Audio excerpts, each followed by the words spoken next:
में घटते पानी से एक तरह से लोगों को राहत ज़रूर मिली है। और इसी तरह से श्रीनगर की अगर बात करें तो जेहलम में भी पानी का जो लेवल है वो अब कम हो रहा है, यानी लोगों के लिए एक राहत की बात है। लेकिन दूसरी तरफ मौसम ज़रूर साफ है, लेकिन अब भूस्खलन का सिलसिला शुरू हुआ है और लैंडस्लाइड की वजह से जो रास्ते हैं वो बंद हो रहे हैं। जगह जगह दरअसल जो पहाड़ियां हैं वो दरक रही हैं और मलबा सीधे रास्तों पर आकर गिर रहा है, जिसकी वजह से आने जाने वालों को काफ़ी परेशानी हो रही है। गाड़ियां इस भूस्खलन की वजह से फंस कर रह जा रही हैं और कई जगहों पर तो ये देखा गया कि निकलती हुई गाड़ियों पर अचानक मलबा गिरा, जिसकी वजह से गाड़ियां इसी मलबे में फंस कर रह गई हैं। तो जम्मू के पीरखू में भी भूस्खलन हुआ है और यहाँ पर भी रास्ता बंद है। और इसके अलावा रामबन में सैलाब और भूस्खलन से नेशनल हाईवे 44 भी बंद है, इस पर भी काफ़ी असर पड़ा है। तो एक तरफ जहाँ मौसम में सुधार हुई है, मौसम सही है, धूप निकली हुई है और इसके अलावा जो नदी नाले हैं उसका जलस्तर भी अब घट रहा है, लेकिन दूसरी तरफ बड़ी परेशानी ये है कि बारिश के बाद, मौसम सही होने के बाद अब जो पहाड़ी हैं वो दरकना शुरू हुई हैं, इनमें भूस्खलन और लैंडस्लाइडिंग शुरू हुई है, जिसकी वजह से अब लोगों की परेशानियां बढ़ गई हैं।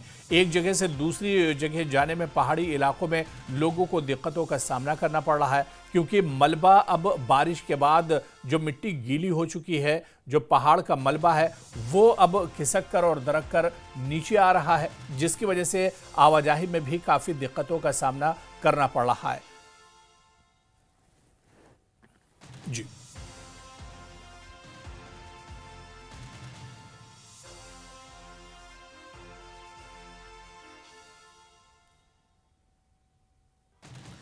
और चलिए हमारे साथ जम्मू और कश्मीर यानी पूरे जम्मू कश्मीर में मौसम की क्या कुछ सूरत हाल है, इसे जानने के लिए सीधे रुख करेंगे। अलग अलग जगहों से हमारे रिपोर्टर्स, हमारे सहयोगी इस वक्त हमारे साथ जुड़ चुके हैं। राजन वैद जम्मू से हमारे साथ जुड़े हुए हैं, इसके अलावा बिलाल बाली रामबन से हमारे सहयोगी हमारे साथ जुड़े हुए हैं, सुनील सिंह अखनूर से हमारे सहयोगी हमारे साथ जुड़े हुए हैं और इसके अलावा श्रीनगर से मुदस्सिर कादरी हमारे साथ जुड़े हुए हैं। सबसे पहले राजन आपसे ही शुरुआत करना चाहूंगा कि जम्मू में आज किस तरह के हालात हैं? मौसम तो साफ दिख रहा है, लेकिन क्या लोगों की परेशानियां भी कम होंगी? जी देखिए, लोगों की परेशानियां जल्दी कम होने वाली नहीं हैं, क्योंकि जो 3-4 दिन की तबाही मची है यहाँ पे, उसके जो निशान हैं वो आप देख सकते हैं कि यहाँ पे ये एक पीरखों का जो इलाका है, यहाँ पे ये पहाड़ी नीचे आ चुकी है। यानी कि जब लैंडस्लाइड हुआ, इसके नीचे कई गाड़ियाँ दब गई, कई मकान मलबे में दब गए और आप देख सकते हैं अभी भी मिट्टी कच्ची है और अभी भी इसको अनसेफ जो है डिक्लेयर किया गया है। ये रास्ता जो जाता है, ये पीरखों एक टेम्पल है, विश्व विख्यात टेम्पल है भगवान शिव का, और जब यहाँ पे शिवरात्रि होती है तो हजारों की संख्या में लोग यहाँ पे पहुंचते हैं। आप देख सकते हैं अब लोग जो है किस तरह से यहाँ क्रॉस कर रहे हैं, यानी कि अपनी जान जोखिम में डाल के लोग जो है वो क्रॉस कर रहे हैं यहाँ से। रास्ता जो आगे नीचे लोकेलिटीज हैं, नीचे मोहल्ले हैं, वो टूट चुका है और यहाँ पे जो लोगों की जिंदगी आप समझ सकते हैं कि अब बहुत ही ज्यादा मुश्किल होने वाली है, क्योंकि लोगों को सामान लाना है, कोई घर में इतना मलबा आ चुका है उनके, और वापस जो है जिंदगी शुरुआत करनी है, पटरी पे लानी है, उसमें काफी समय इनको लगेगा। हालांकि कई संस्थाएं जो हैं वो आगे आई हैं और उनकी तरफ से आज कोशिश की जानी है, जम्मू के मुख्तलिफ इलाकों में जाकर जो है इन लोगों की मदद की जाएगी। लोगों से यह अपील भी की गई है कि इन लोगों के घर में 2 दिन से चूल्हा नहीं जला है, यानी कि घर में इतना मलबा आ चुका है कि चूल्हा नहीं जला है। इसलिए लोगों से आह्वान भी यहाँ के लोगों ने किया है कि इनकी मदद की जाए, यानी कि खाने पीने का सामान, बाकी चीजें इन तक पहुंचाई जाएं, क्योंकि अभी लगता नहीं है, जिस तरह के हालात बने हुए हैं, जल्दी इनको कुछ राहत मिलने वाली है, क्योंकि यहाँ मलबा इतना ज्यादा है। अभी सब लोग अपने घरों से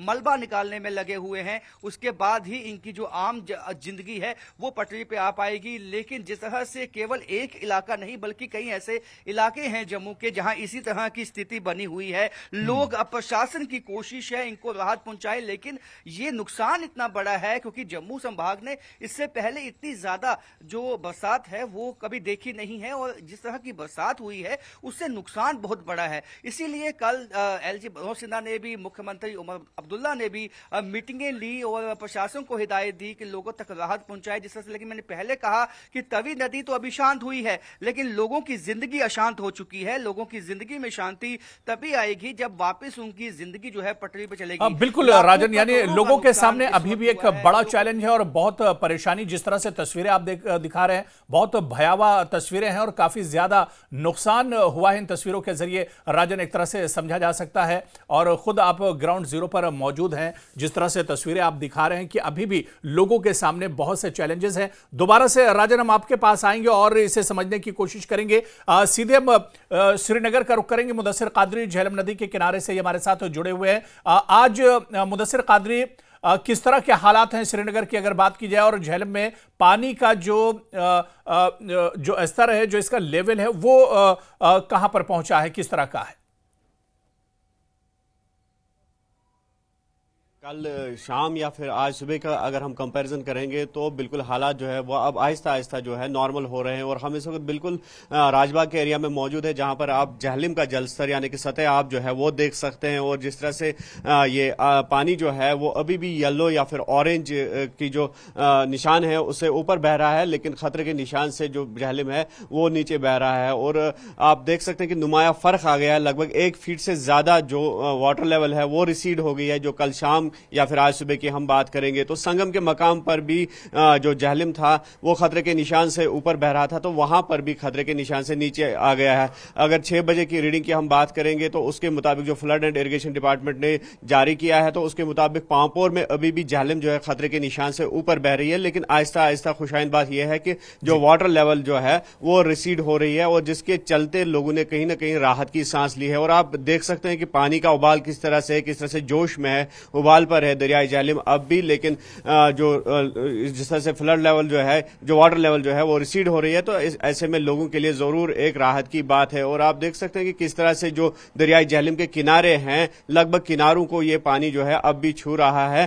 और कहीं ना कहीं जो यहाँ पर रिहाइश पजीर थे, हाउस बोट्स में लोग या डल लेक के आसपास जो लोग थे या झेलम के आसपास जो लोग थे, तो उनके लिए काफी खतरा जो था वो मंडरा रहा था। लेकिन अब जिस तरह से वाटर लेवल जो रिसीड हो रही है तो अब ये खतरा ऐसा लग रहा है कि कम हो रहा है। और मौसम विभाग की अगर हम बात करेंगे, उन्होंने अलर्ट जरूर दिया है, लेकिन ऐसे में यह बताया जा रहा है कि कश्मीर डिवीजन की अगर हम बात करेंगे, आज दिन में जो बारिशों का सिलसिला है वो थम जाएगा। और बारिशों का सिलसिला जो है वो कल शाम तो बिल्कुल मुदस्सिर, ये लोगों के लिए एक राहत की खबर जरूर है कि झेलम में पानी का जो लेवल है वो अब घटा है, लेकिन अभी भी 29 तारीख तक एक खतरा जरूर बना हुआ है, क्योंकि मौसम विभाग ने और जिस तरह से 29 अगस्त तक अलर्ट जारी किया है, ऐसे में अभी मौसम पर नजर रखनी होगी। सीधे हम सुनील सिंह हमारे सहयोगी अखनूर से जुड़े हुए हैं। सुनील, अखनूर या उसके आसपास के इलाकों में आज किस तरह के हालात हैं?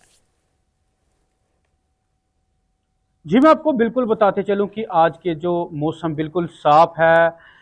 दूसरी तरफ बात करें चिनाब नदी का जिस तरह से कहर रहा, जो इंद्री इलाके की बात करें तो लोग काफ़ी चिनाब नदी के कारण उनको नुकसान झेलना पड़ा।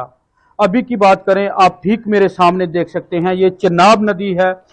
चिनाब नदी का जलस्तर 6 बजे की बात करें, जो फ्लड कंट्रोल की तरफ से जारी किया गया था, उस रीडिंग में 6 बजे तक जो चिनाब नदी का वाटर लेवल 30.5 फीट पे था। पर अभी की बात करें, जो 7 बजे जो इनकी फ्लड कंट्रोल की तरफ से जो रीडिंग आई है उसमें 31 फीट के पास है। कहीं ना कहीं अब पहले पानी थोड़ा कम हुआ था, अब पानी थोड़ा सा ज्यादा हुआ है। अब ये चिंता वाली बात है कि क्या चिनाब नदी का जलस्तर बढ़ेगा या कम होगा। हाँ बिल्कुल सुनील, जाहिर सी बात है कि अब चिनाब का जो जलस्तर है वो धीरे धीरे घटा है, और ऐसे में लोगों के लिए एक राहत की खबर जरूर है। सीधे रामबन का रुख करेंगे, बिलाल बाली हमारे साथ जुड़े हुए हैं। बिलाल, रामबन या रामबन के आसपास के इलाके जो मौसम से बहुत ज्यादा मुतासिर हुए थे, आज वहां पर हालात क्या कुछ है?